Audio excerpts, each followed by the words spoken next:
औज़ुबिल्लाहिमिनश्शैतानिर्रजीम बिस्मिल्लाहिर्रहमानिर्रहीम। स्टूडेंट्स, आज हम काम करेंगे 17.3 में हम क्वेश्चन नंबर 4 करेंगे।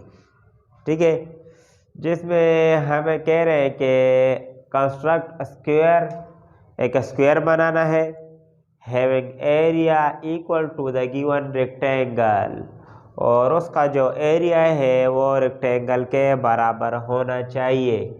लेकिन सबसे पहले हमने क्या बनाना है, रेक्टेंगल। तो रेक्टेंगल के लिए हमें एक गिवन डेटा दिया हुआ है AB4 BC3। तो रिक्वायर्ड में क्या कह रहे हैं, रेक्टेंगल बनाए ABCD और कंस्ट्रक्ट क्या बनाना है, square equal in area to the given rectangle. ऐसा स्क्वायर बनाना है कि जिसका एरिया जो है रेक्टेंगल के बराबर होना चाहिए। तो इसके लिए सबसे पहले मैंने लिखा हुआ है स्टेप ऑफ कंस्ट्रक्शन, इसलिए पहले से मैंने लिखा है कि ताकि हमें आसानी हो और टाइम भी हमारा वेस्ट ना हो और आप लोगों को समझने में भी वो क्या हो, दिक्कत ना हो। तो सबसे पहले स्टेप ऑफ कंस्ट्रक्शन के थ्रू मैं आप लोगों को बना के देता हूँ कि I drew a line segment AB of मैयार 4 सेंटीमीटर। कि सबसे पहले मैं एक AB लाइन ड्रा करूँगा जिसकी वो क्या होनी चाहिए, लंबाई 4 सेंटीमीटर। तो मैं अपने अंदाजे के मुताबिक लूँगा 4 सेंटीमीटर। तो देखें मेरे पास होगा 4 सेंटीमीटर, ये लाइन हो गई है कितनी, 4 सेंटीमीटर। और आप लोगों ने अपने स्केल यानी पैमाना या फुट की मदद से 4 सेंटीमीटर लाइन खींचनी है। ये 4 सेंटीमीटर लाइन हो गई है AB। तो उसके बाद फिर मैंने लिखा है कि at point A constructed an angle of 90। A पे मैं क्या करूँगा, 90 का एंगल बनाऊँगा। लेकिन 90 का एंगल बनाने के लिए ज़रूरी है कंपास, यानी डी पे नहीं बनाना है, कंपास पे बनाना है। फिर मैंने आखिर में लिखा भी है कि with the help of compass. ठीक है, इसे बाज़ लोग कंपास भी कहते हैं, कंपास भी कहते हैं, दोनों जो है प्रोनाउंसिएशन ठीक है। अच्छा, तो देखिए सबसे पहले 90 एंगल बनाते हैं। 90 एंगल बनाने के लिए मैं क्या करूँगा, ए को सेंटर मानकर एक आर्क लगाऊंगा। ए को सेंटर मानकर एक आर्क या सेमी सर्कल। सॉरी, ये देखें मेरा जो प्रकार है ये हिल गया है तो थोड़ा फर्क आ रहा है। ए को सेंटर मानकर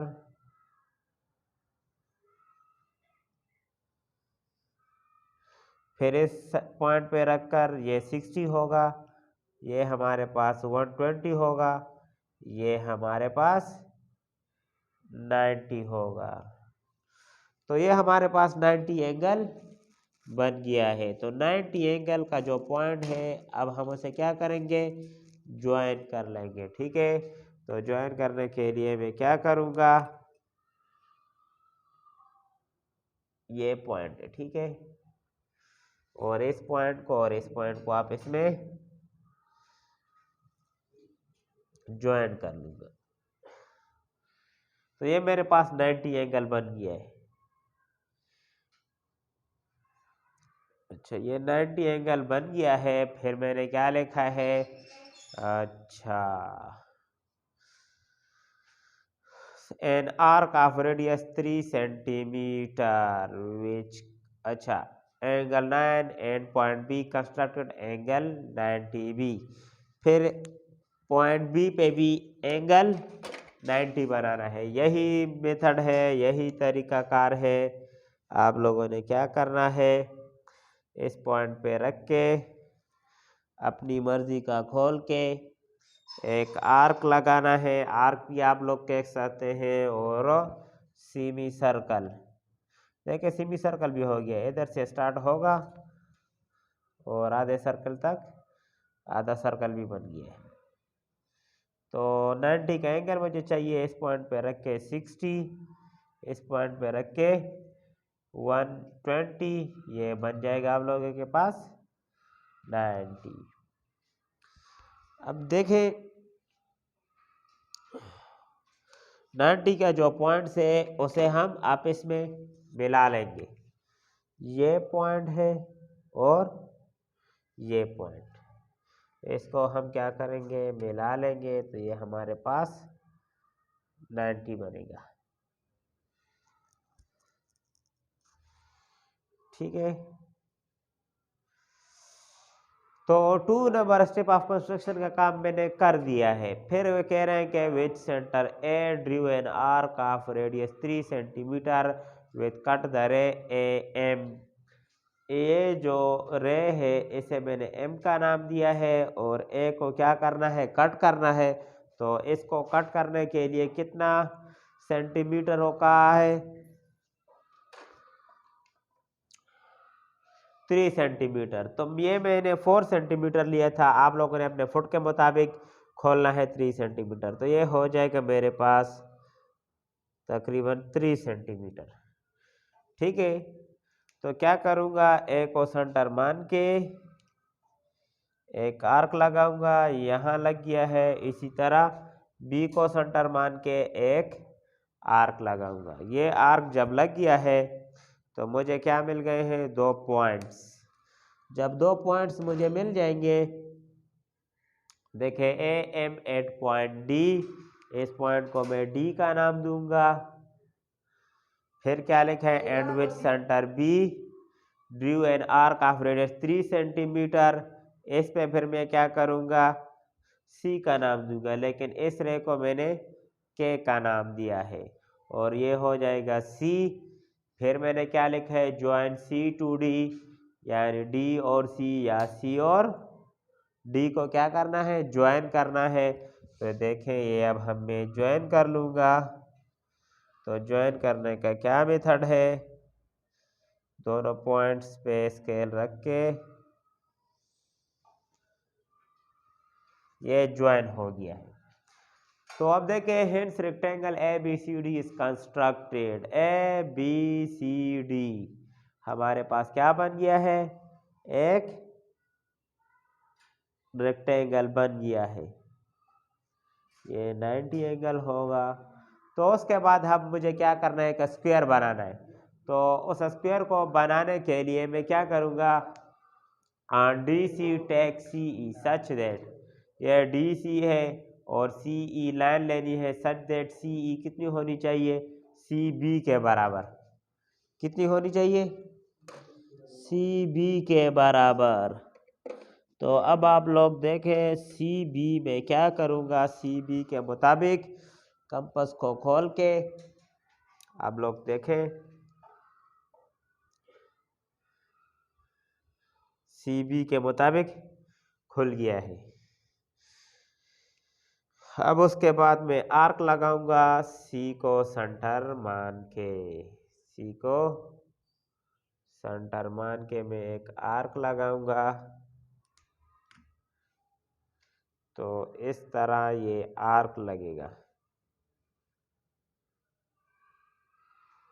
ठीक है, उसके बाद क्या करेंगे,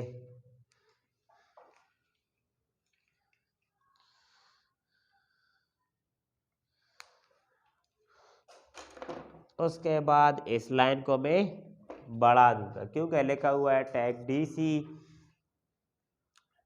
सी E such that C E किसके बराबर है, सी बी के बराबर है। इसको मैं एक्सपेंड कर दूंगा, इस लाइन को बढ़ा दूंगा, यानी थोड़ा सा लंबा कर दूंगा इस लाइन को।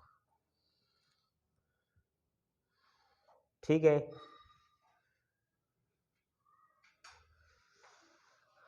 अच्छा सी ई, इसको मैंने ई का नाम दे दिया है, ई। उसके बाद क्या करना है, bisect D E at point D, D और ई को बाइसेक्ट करना है। इसको बाइसेक्ट करने के लिए मैं क्या करूँगा, इस पॉइंट पे रख के हाफ से ज़्यादा खोलना है। देखें ये हाफ से ज़्यादा हो गया है।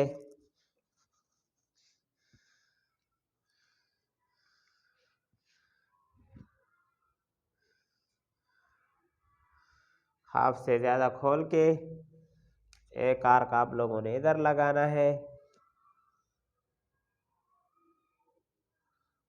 एक आर्क इधर, फिर इधर रख के डी पॉइंट पे रख के एक आर्क इधर और दूसरा आर्क इधर। तो देखिए यहाँ पे इसमें टच नहीं हो रहे हैं, तो ऐसे टच करना ज़रूरी है, एक इधर और एक इधर। तो हमारे पास एक पॉइंट ये आ गया, एक पॉइंट ये आ गया है। तो इसके बाद हम क्या करेंगे, इन पॉइंट को आपस में मिला लेंगे। इन पॉइंट को मिलाने के लिए मैं फिर क्या करूँगा, एक ये पॉइंट है और एक ये पॉइंट, इस पॉइंट को आपस में मिलाना है। इधर हमने डिस्क्रीट लाइन खींचनी है, यानी डॉट डॉट वाली।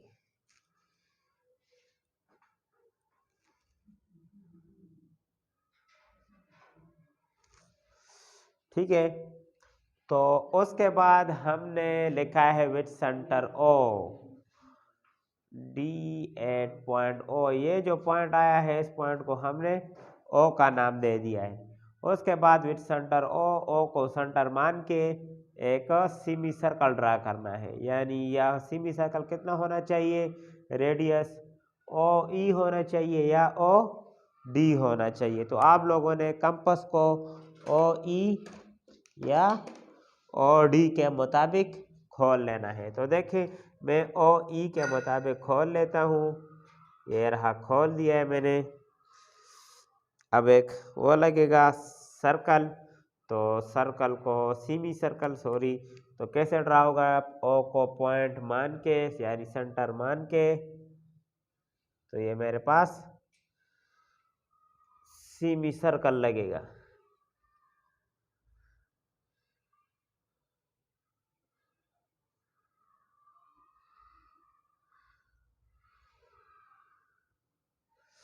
ठीक है, उसके बाद आप लोगों ने क्या करना है,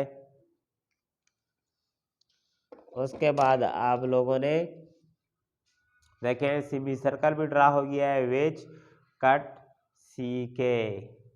ये CK लाइन को क्या करेगी, ये कट करेगी। हमारे पास CK लाइन छोटी है तो इसे हम थोड़ा बढ़ा देंगे, यानी एक्सपेंड कर देंगे, लंबी कर देंगे CK लाइन। ठीक है, ये हमारे पास K लाइन है। फिर उसके बाद लिखा है take CF is one side of the square. हमने स्क्वायर बनाना है, तो स्क्वायर के हम कहते हैं कि चारों साइड इक्वल होते हैं। तो हमें उसका अगर एक साइड मिल जाए तो बाकी तीन साइड हम आसानी के साथ फाइंड कर सकते हैं। तो कह रहे हैं कि स्क्वायर का एक साइड हमारा C और यहाँ तक CF, इस पॉइंट को F का नाम दिया है। ठीक है, ये स्क्वायर का वन साइड हो गया है। तो जब वन साइड हो गया तो बाकी तीन साइड हम कैसे फाइंड करेंगे, हम ऐसा करेंगे। तो देखें ये हमारे पास खुल गया है, CF के मुताबिक स्क्वायर का वन साइड है। तो वन साइड जब हमारे पास ये है और एक ये पॉइंट है, तो इस पॉइंट पे रख के C पॉइंट पे रखे,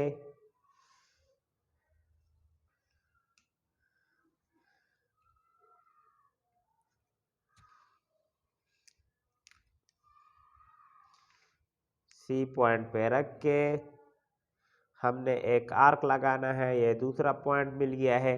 फिर इस पॉइंट पे रख के फिर इधर एक आर्क लगेगा, फिर इस पॉइंट पे रख के एक दूसरा आर्क लगेगा। तो ये था हमारा स्क्वायर। तो इस तरह हमारा ये अब स्क्वायर बन जाएगा। इन पॉइंट को क्या करेंगे, आप इसमें ज्वाइन कर लेंगे।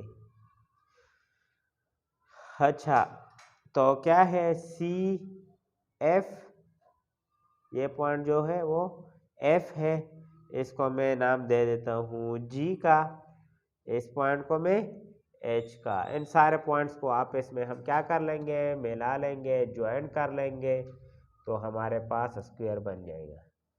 ये रहा हमारा एक, ये रहा हमारा दूसरा पॉइंट।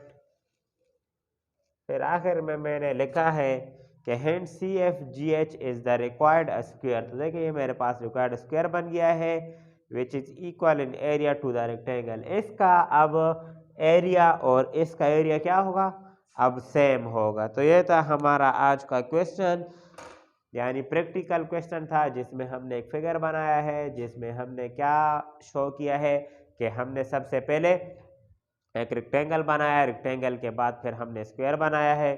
उसका जो तरीकाकार था, जो मेथड था, वो मैंने एक्सप्लेन के साथ आप लोगों को बताया है, सिखाया है, खुद करके दिखाया है कि ऐसे करना है।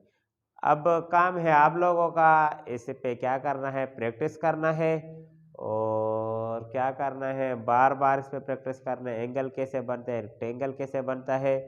तो बाकी पेपर की हर काम जो हमारे इधर होता है वो पेपर के लिहाज से होता है कि हमने आगे एग्ज़ाम देना है, तो उस एग्ज़ाम के लिए हमने तैयारी करनी है। हो सकता है इम्पोर्टेंट क्वेश्चन है, ये क्वेश्चन उसमें आ सकता है। अगर आपकी तैयारी अच्छी होगी तो आप ये क्वेश्चन अच्छी तरह कर सकते हैं और आपको पूरे के पूरे मार्क्स मिलेंगे। और इसके साथ हम कल करेंगे क्वेश्चन नंबर 5। और अभी मैं इजाज़त चाहूँगा। अल्लाह हाफिज़।